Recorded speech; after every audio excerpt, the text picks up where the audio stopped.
की तपस्या से प्राप्त की गई शक्ति मैंने उस पोटली में बांध के दी। कोई साधारण पोटली नहीं थी। ठीक कहा तुमने, वो कोई साधारण पोटली नहीं थी। उस पोटली के जरिए ही तो तुमने निष्ठा जी को मानसिक तौर पर अपना बंदी बनाकर रखा था। कौन है? कौन है जो बोल रहा है? वही जो तेरे इस षड्यंत्र पर से पर्दा हटाने वाला है।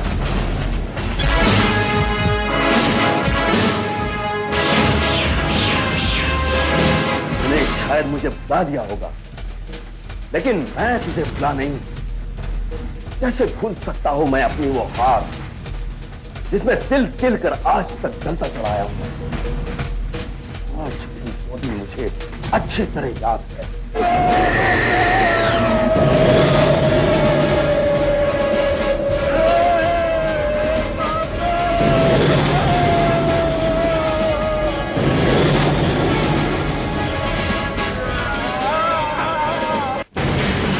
बेजान से अधमरे जिस्म को तू वहीं छोड़ के चला गया, लेकिन जाते जाते सुलगती हुई बदले की एक चिंगारी में छोड़ गया। और समय के साथ साथ वो चिंगारी अब आग बन गई है, एक ऐसी आग जो सिर्फ तेरे विनाश से बुझ सकती है। उस वक्त तेरी शक्तिशीलता मुझे ऐसा लगा मैंने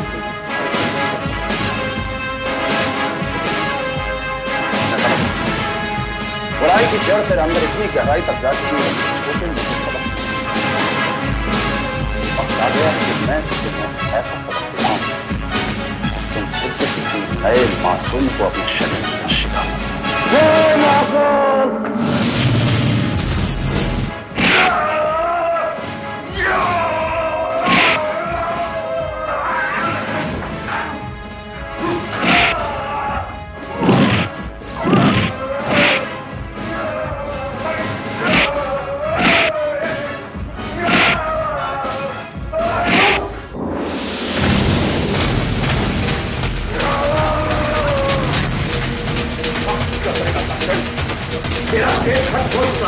सही कहा तुमने। जो औरत के पीछे छिपकर खेलना चाहता है उससे मेरा क्या मुकाबला? मुकाबले का मजा तो तब आता है जब सामने कोई मर्द खड़ा। तेरी बातों से उठते ही ठोकर मैं इसे छोड़ दूंगा, जिसकी मौत में भी तेरी हार है।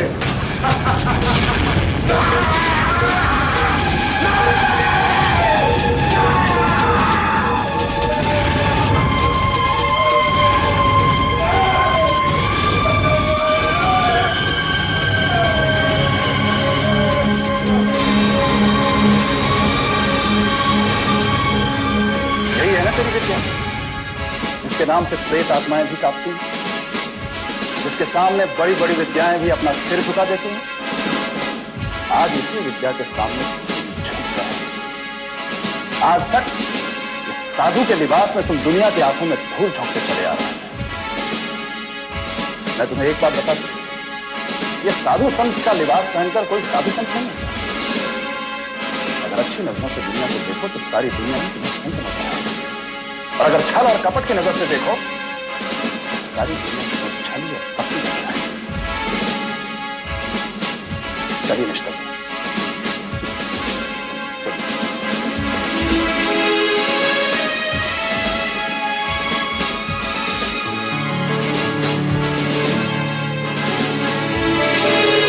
आप कहीं जानने जान आई, आप किसी को नहीं, इसे भयानक सपना समझकर भूल जाने में भी मेरी भलाई है। ये हुई ना बात निष्ठा जी, अब आप बेफिक्र होकर सो जाइए। Good night mummy. Good night captain uncle. Good night.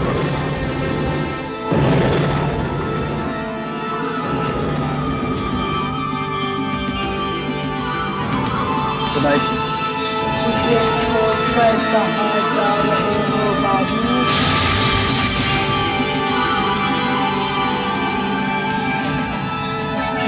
फिर वापस आ गए? मैं गई भी कब थी जो वापस आऊं? निशिता के जरिए बात करने का मौका इतने आसानी से नहीं मिलता, लेकिन धीरे धीरे मैं तुम्हें पा लूं। निशिता पर अपना पूरा कब्जा कर लूं।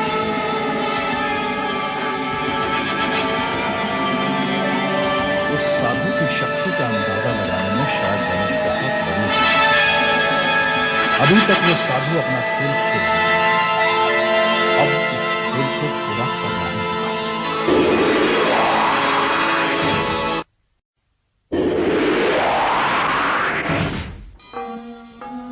मेरा यकीन करो, इसमें मेरा कोई हाथ नहीं है। कैसे यकीन करना? अभी भी वो आत्मा निष्ठा जी के जरिए मुझसे बात कर रही है। आत्मा? कैसे आत्मा? इतने भी भोले बनने की कोशिश मत करो। ये तुम्हारी रचाई गई विद्या का वो मोहरा है जो बार बार निष्ठा जी को काबू में कर लेता है, मानसिक तौर पर बंदी बना देता है उन्हें। मेरी विद्या तो तुम पर काबू पाने के लिए रचाई गई थी। इस विद्या के जरिए मैं निशिता जी पर कभी काबू नहीं पा सकता। क्या? और अब तो तुमने मेरी सारी शक्ति मुझसे छीन ली। दरअसल जिस वक्त तुमने वो पोटली खोली थी उसी वक्त मेरी सारी विद्या भंग हो गई थी। अब जो कुछ हो रहा है उसमें मेरी कोई जान नहीं।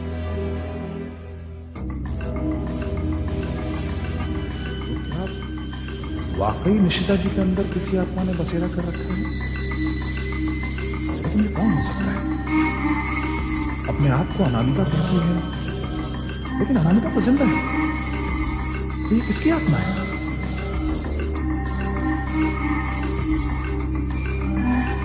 अगर ये आत्मा मेरे करीब आना ही चाहती है तो अनामिका के नाम से क्यों आ रही है? खुद अपने नाम से अपनी पहचान क्यों नहीं देती? किसकी आत्मा हो सकती है? कौन है ये जो मेरे और अनामिका के बीच की सारी बातें जानती है? कौन है?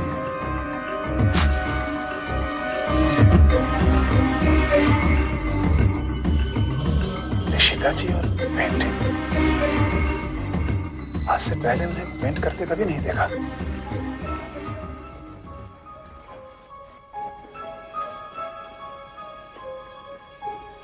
आप पेंटिंग का भी शौक रखती हैं, मुझे मालूम नहीं था। एक लंबे अरसे के बाद अपना शौक पूरा करने का मौका मिला है। लेकिन आपने पहले कभी बताया नहीं कि आप पेंटिंग का शौक रखती हैं। पहले कभी मौका ही नहीं मिला। मैं उस साधु के पास से होकर आ रहा हूँ। उसका कहना है कि पोटली खोलकर तुमने उसकी सारी विद्या भंग कर दी और अब जो कुछ भी हो रहा है उसमें उसकी कोई चाल नहीं। ये सब आप कैसे जानती हैं? क्योंकि अब जो कुछ भी हो रहा है वो मेरी मर्जी से हो रहा है बाबू। हाँ, मैं निशिता नहीं हूँ। और मैं ये जान चुका हूँ कि तुम अनामिका ही नहीं हो। कौन हो? मैं जो कोई भी हूँ, धीरे धीरे तुम्हें मेरी आदत डालनी पड़ेगी।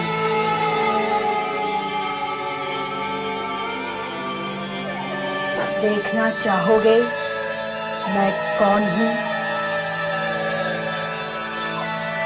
हाँ।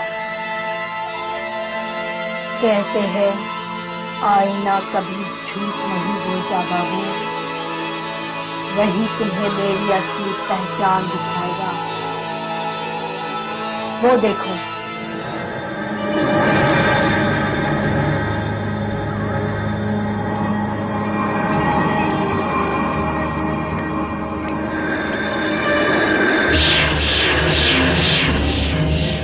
ये पेंटिंग का ब्रश मेरे हाथ में। निशिता जी, वो वापस आ गई है। क्या?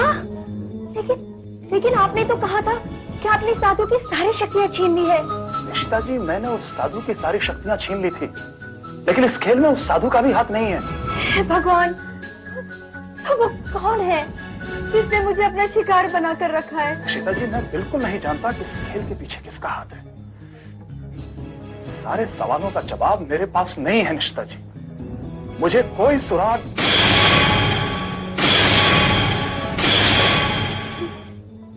सुराग मिल गया। ये पेंटिंग हमें किसी नतीजे पर ले जाने में मदद करेगा।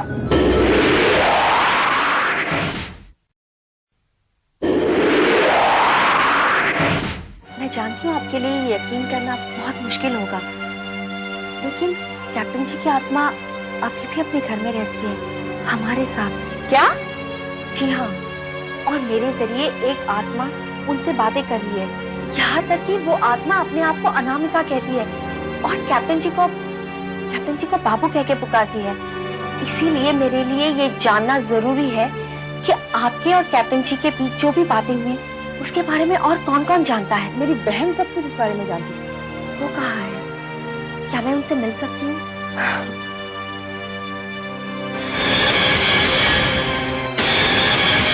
ये है मेरी बहन आयशा।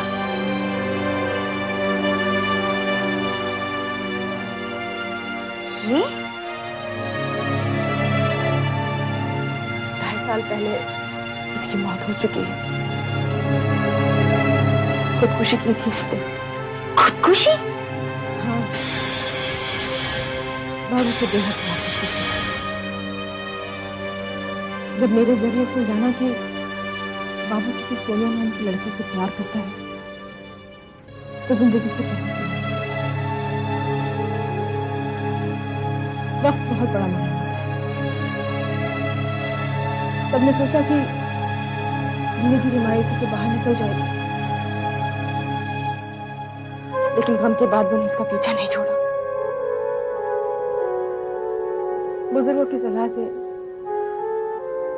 सोचा कि शादी तय कर देते हैं, नई जिंदगी शुरू करेगी, नए तरह से जिएगी तो भूल जाएगी सब कुछ।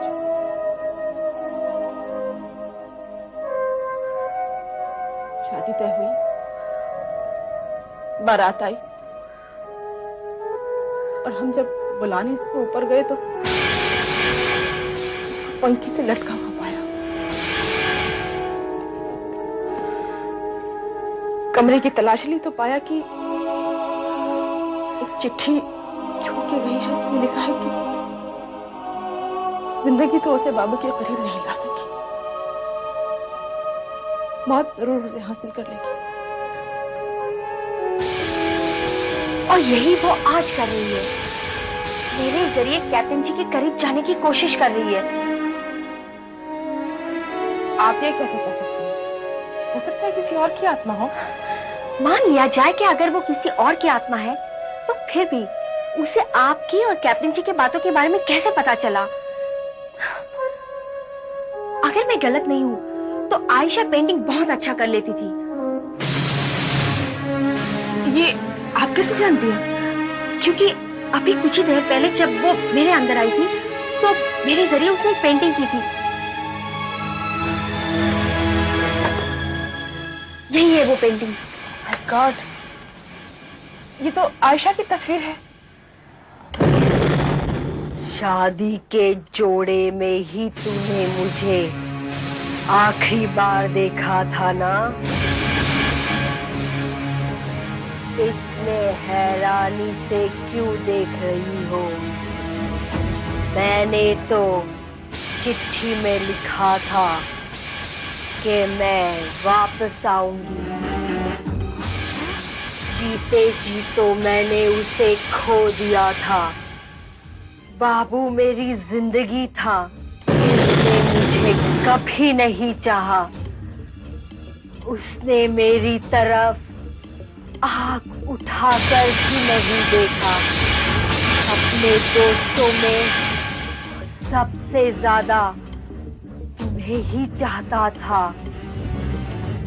इसीलिए जब अपनी भावनाओं का जिक्र करने का वक्त आया तो मैंने तुमसे कहा उससे कहने के लिए, लेकिन उसने कहा कि वो सोनिया से प्यार करता है।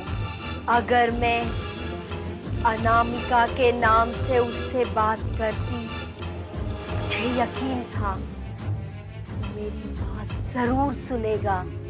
लेकिन आयशा, कब तक मेरे नाम के पीछे छुपकर अपने जज्बातों का बयान करती रहेगी तू? तूने अपनी जिंदगी को तो खो दिया है, अब निशिता को तो उसकी जिंदगी जीने दे। जीते जी, मैंने अपनी जिंदगी पूरी तरह से नहीं जी, लेकिन अब निशिता के जरिए मैं अपने सारे अरमान पूरे करूंगी। इसीलिए मैं निशिता को छोड़कर कभी नहीं जाऊंगी। तुम निशिता जी को छोड़ो या ना छोड़ो, मैं तुम्हें छोड़कर जा रहा हूं।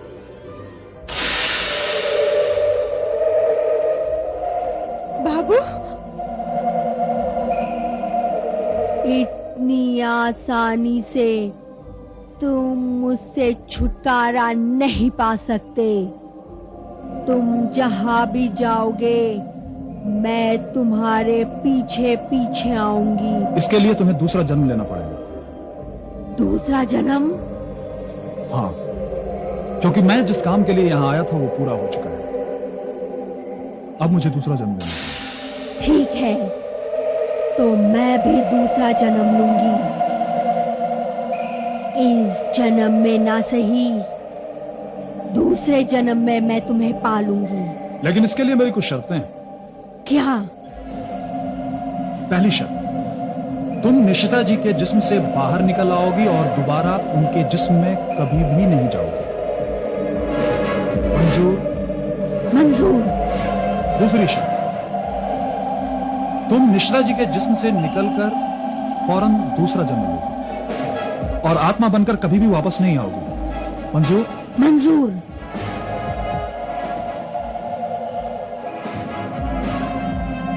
तो ठीक है, चलो दूसरा जन्म हमारा इंतजार करो।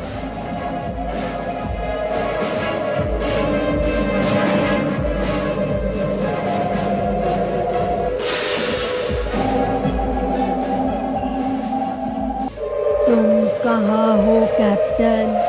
कहाँ हो? जिस काम के लिए आया था वो अभी तक पूरा नहीं हुआ। तो तुमने मुझसे झूठ क्यों कहा? क्योंकि सच्चाई तुमसे बर्दाश्त नहीं होती, और सच्चाई तो यह है कि हम दोनों का एक होना हमारी किस्मत में लिखा ही नहीं। अगर ऊपर वाला ये चाहता तो जीते जी हमें एक कर देता।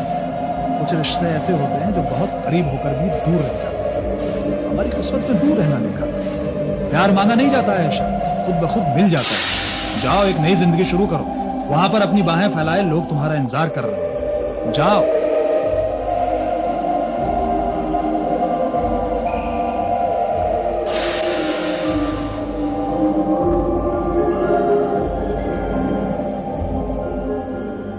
मुझे माफ कर दो मोनिका, मुझे तुम्हारी बहन से झूठ बोलना पड़ा। नहीं बाबू, अच्छे काम के लिए बोला गया झूठ झूठ नहीं कहलाता। शायद इसी में आशा की भलाई थी।